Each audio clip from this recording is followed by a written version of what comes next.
So what is in a name? I mean, for me, I guess the story begins when I was actually named by my parents.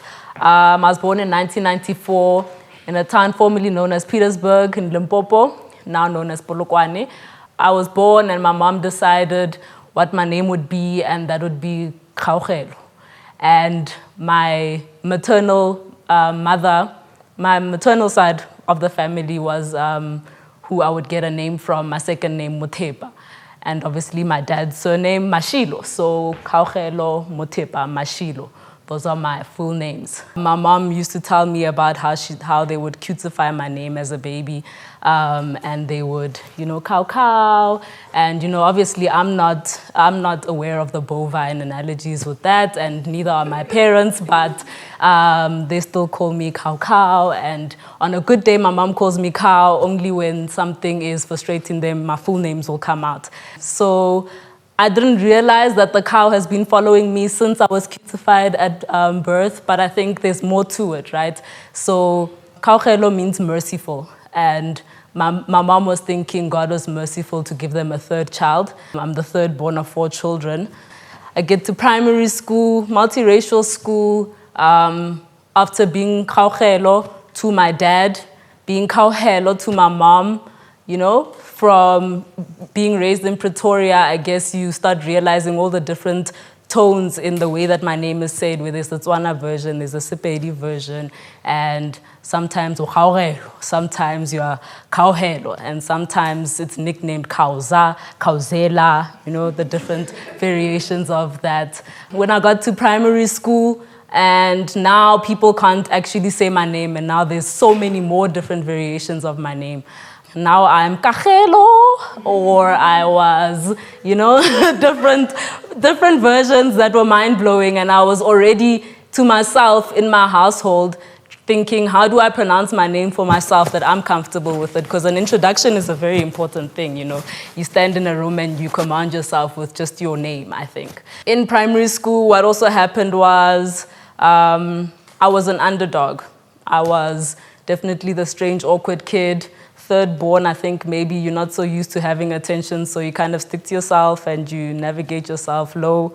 But there was a point in time where we were playing shubadoo, do do do, shubadoo, do do do at break time, and that's how I happened to, by accident, get into a group of cool kids. So these were now the elites of the playground, the girls that looked at the top of the class, So now the cool kids also thought my name, Kgaogelo, was not going to fly with the cool squad.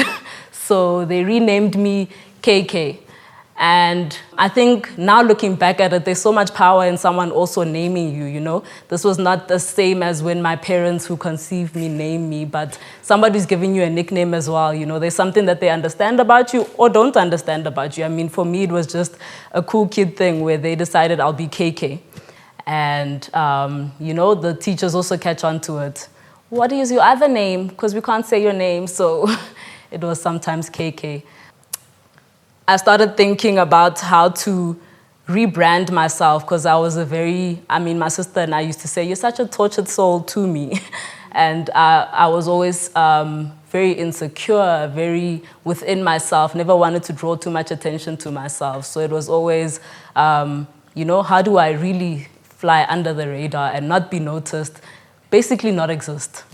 So when high school ended, there was something that said to me, I'm now going into the big world and I need to start existing as myself. And it couldn't be on anyone else's terms but my own. So I started thinking of how I would rebrand myself with a nickname. I mean, it was silly then. It really was, what am I going to change my Facebook name to? And it was a very big thing, because it was like, oh my God, you can't change your Facebook name so many times. People are not going to know who you are. So I remember thinking I could just change it to Kgaogelo and Gelo, so people will still recognize me as Kgaogelo. But something in me was like, but mom calls you Cow, You've been cutified as Cow, so why not just be Cow? And I remember almost spelling it Kow. And I was like, but it's cow, like the bovine, the mellow bovine, you know, like the holy cow, like all the magnificence that's got to be associated with the cow. I'm all of that. And I decided I'd do it COW. So now I'm Cow Mash. And you know that part in the movie where the magical music is playing and everything that started from the beginning starts making sense with what you're seeing at this point. And now, you know, harmonies, symphonies. And I remember the first time introducing myself to a real person and I was like, hi, I'm Cow Mash. And everything made sense. My whole being was held up and I was, I mean, it sounds like, what does she mean? But that part in the movie, just think about it, and that's how I felt when I introduced myself as that. I felt like I was finally understanding of myself. I felt like something in me was finally ready to live as me. You know, I wasn't so scared of living under the radar. I was like, I'm cow, I'm gonna be vegetarian because cows don't need cows. I'm gonna have horns. I'm gonna change my hair to be horns. It started with a tail where I just wanted to embody everything that's got to do with the cow and all the magic that's got to do with it.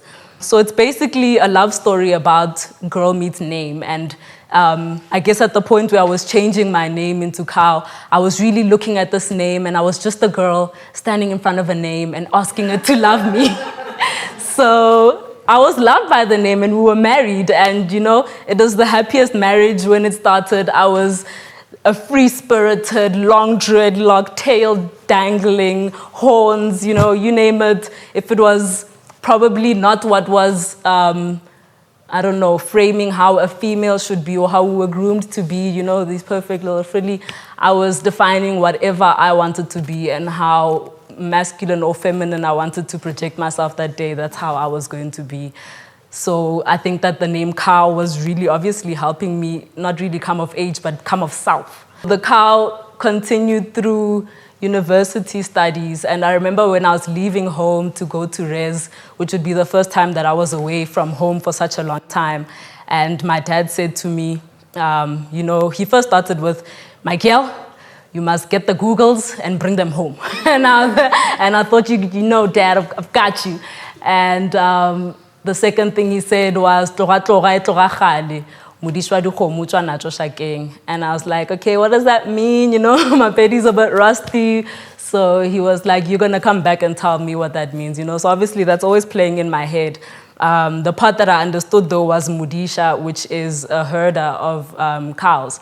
So I was like, you know, my dad was even giving me analogies of this name before he even realized what this Cow Mash was going to become.